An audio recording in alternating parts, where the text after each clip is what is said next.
You check your banking app on the first of the month, minus $2,400. That is half your paycheck gone in a single click, transferred to a holding company you have never met. You feel like you are running on a treadmill, working harder just to stay in the exact same spot.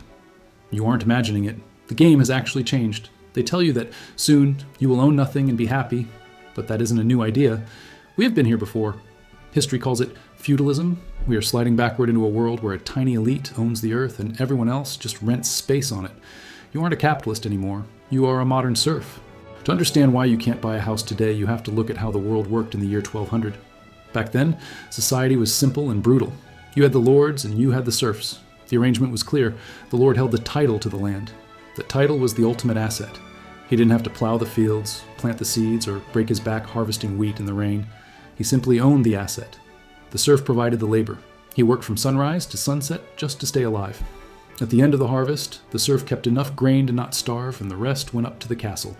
The serf could never save enough to buy the land. The system was designed to keep him at zero. Fast forward to right now. Look at your own finances. You provide the labor, 40 to 60 hours a week of stress and effort. But who owns the asset? Today, the lord isn't a guy in armor. It is a faceless investment firm like BlackRock or Vanguard, or a massive conglomerate buying up single-family homes by the thousands. When you pay rent, you're doing exactly what the medieval peasant did. You're trading your life energy, labor, for the temporary privilege of using someone else's asset. The financial lesson here is harsh but necessary. In this system, labor makes you money, but only assets make you wealthy. If you are only selling your time, you are financially vulnerable. The lord gets rich while he sleeps because the value of the land goes up. The serf stays poor because he owns nothing that appreciates in value. We have replaced the wooden shack with a drywall apartment, but the math remains the same. You might be thinking, okay, but why is this happening now? Why could a janitor buy a home in 1970, but an engineer struggles to rent one today? It isn't just corporate greed, it is the mechanics of the money itself. To understand this, we have to go back to an 18th century French banker named Richard Cantillon. He noticed something dangerous about how money enters an economy. He realized that who gets the new money first decides who wins and who loses. This is called the Cantillon effect, and it is the hidden engine driving modern feudalism. Imagine the government decides to stimulate the economy by printing $1 trillion. That money doesn't magically appear in your bank account. It flows into the system at the top, specifically to big banks, hedge funds, and the lords of the financial world. Because these institutions get the money first, they get to spend it while prices are still low. They use this fresh cash to buy up tangible assets, stocks, gold, and most importantly, real estate. They're buying the neighborhood before the price tag changes. This buying frenzy drives the prices up. By the time that new money trickles down to you, through slightly higher wages or a government check, it is too late. The price of the house has already doubled. The cost of bread is up 20%. The money has lost its value. This is the ultimate trap. The wealthy effectively stole the purchasing power from your pocket before you even touched your paycheck. They used the printed money to acquire the assets, the land, inflating their value, while you were left holding cash that buys less than it did yesterday. This widens the gap between the lord and the serf at lightning speed. You're working for currency that is dying, while they hold assets that are flying.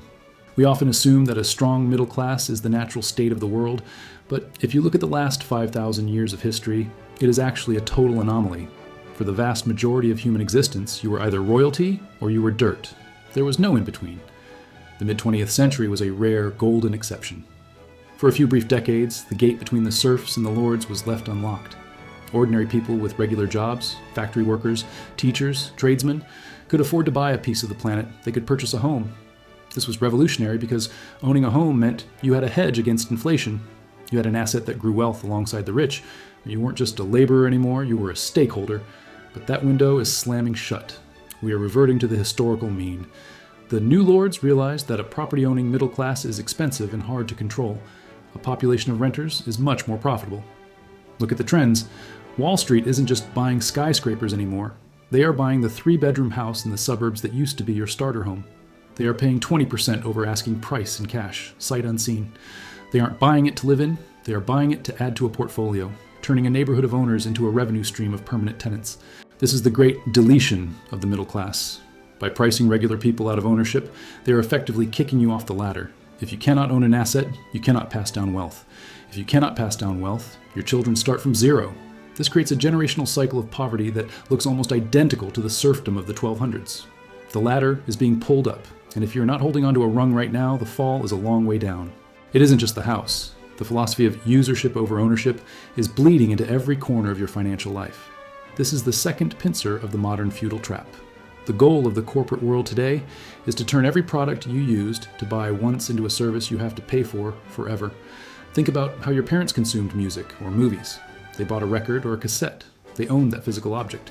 Even if they went broke, nobody came to the house to take the music away. Today, you own nothing. You pay Spotify or Netflix a monthly tribute. The moment you stop paying, the music stops. You have no equity in the things you use every day. You're just renting access to your own culture. This model is spreading to physical goods. Car manufacturers are now experimenting with charging monthly fees for heated seats or faster acceleration. Software companies don't sell you the program anymore. They lease it to you. You are becoming a tenant in every aspect of your existence. This destroys your ability to build a safety net. When you own things, you have assets you can sell in a crisis. When you only subscribe to things, you have zero liquidation value. You are cash flow negative every single month with nothing to show for it on your balance sheet. This is exactly how the lords kept the serfs dependent. If a serf owned his tools and his land, he could walk away. He had leverage. But if the lord owned the plow, the barn, and the seeds, the serf had no choice but to stay and work on the lord's terms. By moving society to a subscription model, they are stripping you of your leverage. They are ensuring that you need a constant stream of income just to maintain your basic standard of living, making you terrified to lose your job, take a risk, or demand better pay. So, where does this leave you? If you look at the board, it seems like checkmate, but there is a way out, though it requires a complete rewiring of how you view money. You have to understand the fundamental difference between labor and capital. Most of us are raised with a labor mindset. We are taught that if we want more money, we need to work more hours or get a promotion. This is linear thinking. It says input, nar output. The problem is that in a neo-feudal system, linear growth can never keep up with exponential inflation. You cannot outwork a money printer. While you're grinding for a 3% raise, the asset market is inflating by 10% or 15%. If you stay strictly on the side of labor, you are running a race you are mathematically guaranteed to lose. The lords of history and the wealthy of today operate with a capital mindset. They don't trade time for money, they trade capital for more capital. They understand that cash is not wealth, cash is a melting ice cube. Wealth is what the cash buys. To survive this era, you have to cross the chasm. You have to stop viewing your paycheck as money to be spent and start viewing it as capital to be deployed. Every dollar you keep in a savings account is slowly dying. Every dollar you move into a hard asset, whether that is a stock index, a piece of real estate, or a business, is a soldier you have sent to the other side of the battlefield. The system is rigged to punish savers and reward debtors and owners. If you are hoarding cash, you are voluntarily paying the inflation tax that enriches the asset owners. You have to become a microlord. You might not be able to buy a castle or a skyscraper today, but you can buy a share of a REIT, real estate investment trust. You can buy a fractional share of a company. You must ruthlessly minimize your consumption of depreciating liabilities, subscriptions, new cars, gadgets, and maximize your acquisition of appreciating assets. The goal is no longer just comfort. The goal is to acquire enough assets so that eventually your capital works harder than you do. That is the only escape hatch from the serfdom trap. We are standing at a critical fork in the road of history. The default path, the one laid out by the central banks, the corporations, and the government, is the path of the serf. It is the path where you own nothing, rent everything, and work until you die, distracted by cheap entertainment and monthly subscriptions.